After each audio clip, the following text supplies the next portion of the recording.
Hey guys, what's up? Skulls! Today we're gonna make some peanut butter cups. You guys saw the post on Instagram, everybody's like, oh dude, the peanut butter cup recipe.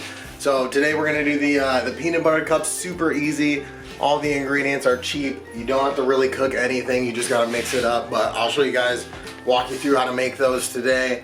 I tried a bunch of different recipes, ended up like kind of hodgepodging my own together, and I think it's the best. But they taste freaking fire. Everything you need is pretty basic, guys. You're just gonna need peanut butter, flaxseed meal, vanilla extract, butter, almond flour, and Lily's dark chocolate chips. You're also gonna need granular stevia. The Lily's chocolate chips are the best, guys. You only have 2 grams of net carbs for like 60 chips or something, so it's like a lot because they don't use any sugar in them, but they still taste sweet because they have some stevia in them. But they're the best. I can't find them around me, but you can find them at Nutrition. So I'll put a link below to where I order those. I order a lot of stuff from there. They don't like pay me or anything. It's just a great site that has a lot of low carb stuff for cheap. Pro tip, if you guys are ordering from there, go ahead and pick yourself up some Mama Lupe's low carb tortillas. These are the best low carb tortillas I have found. I've tried a bunch of them, but these only have 3 grams net. Comes in a 10-pack, and they're $3.99 from Nutrition. So if you're ordering the chips, I recommend ordering some of these at the same time because these are the best. Which, please. Anyways, back to the vid, guys. Let's start cooking, or technically mixing. First thing you're gonna wanna add is 3/4 cup almond flour, 1/4 cup granular stevia, 3 tablespoons flaxseed meal, 1 tablespoon to a 1/2 tablespoon, depending on how strong the vanilla extract is. I like about a 1/2 tablespoon to 3/4, at least with this brand. The last one we had, I did a full one, but this one I use a 1/2 because it's a little bit stronger.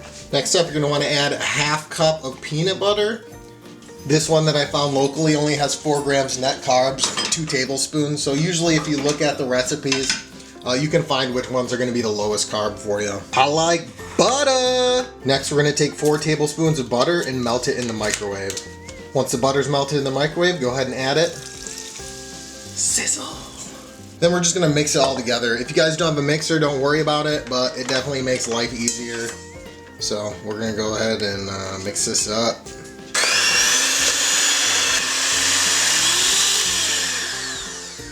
Once it's all mixed up, guys, you're gonna be left with something looking like that. Let's go ahead and get this in the pan and move on to the next steps. I like to use an 8x8 glass pan for this. You can really use any pan, I guess. It just depends on how thick or thin it'll make them. But I think the 8x8 makes it pretty good. First I take the glass pan, I just spray it with a little bit of cooking spray, and then line it with parchment paper like that. The cooking spray helps hold the parchment paper down while you put the filling in. Go ahead and add our filling. Just kind of spread it out. It's kind of clumpy, but just spread it out and fill up the bottom of the sheet. Once it's all in there, I like to take a spatula and press it down to smooth it out and kind of compress the filling. So just take a spatula, smooth it out, press it down.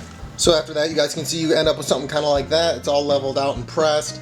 Now we just put it in the fridge for about 30 minutes to let it set up.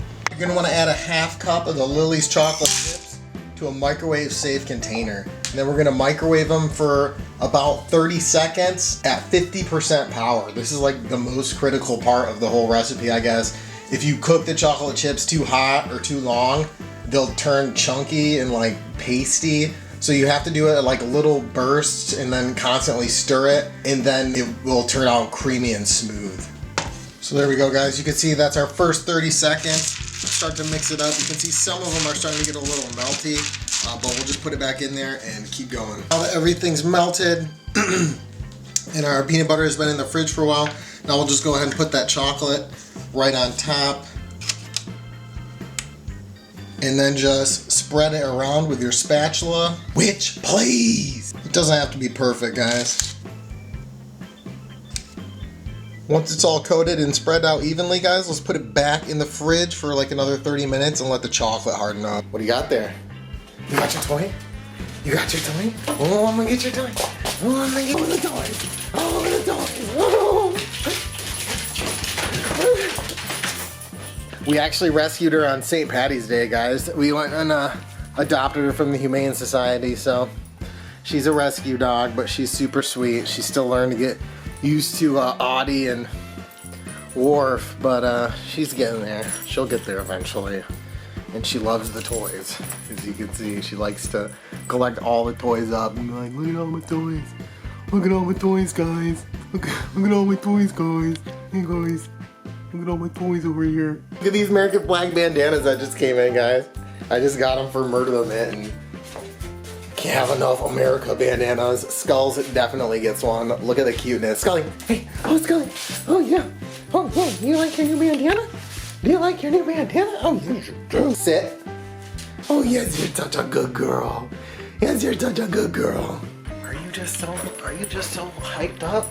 Are you just so hyped up? All right, guys. So let's see how these peanut butter cups are. They should be all cooled. Now we'll just cut them up and they're all done. They're all done. So the whole part of the parchment paper is to make it really easy to get out of the thing. You just lift it out and then you have your whole peanut butter cups all done. Then you just spread the paper out a little bit and then cut it up. I usually cut these into about 16 bars. So I just cut it in half. And then those halves in half. And just continue on. So it makes a good amount of bars. And I did the macros on that. I'll post them in the description. But it comes out to about 1.3 carbs per bar. And about 8.5 grams of fat per bar. So they come out super easy. And super good. There you go, guys. Make 16 bars, store them in the freezer. Low carb, delicious treats, easy to make. I'm addicted to these things and hope you guys like them. Let me know what you think in the comments below.